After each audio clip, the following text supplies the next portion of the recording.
On Friday, top Chinese diplomat Wang Yi reiterated China's continued support to Pakistan, which is facing grim political and economic turmoil, as he met Pakistan Army Chief General Asim Munir, who is on his maiden visit. Wang, who was the former foreign minister and was promoted to the director of the Office of the Foreign Affairs Commission of the Communist Party of China or CPC Central Committee, told General Munir that China will continue to firmly support Pakistan in safeguarding its sovereignty, independence and territorial integrity, as well as in achieving unity, stability, development and prosperity. Wang said that the Pakistani military is a staunch defender of the strong friendship between China and Pakistan.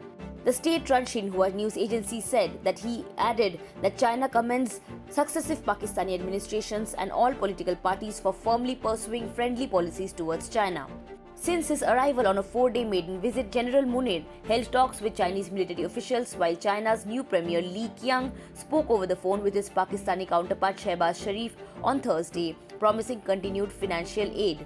During his talks with Sharif, Qiang voiced support for cash-strapped Pakistan in maintaining financial stability and hoped that Islamabad will continue to create a favorable environment to guarantee the safety of Chinese institutions and personnel working in the country.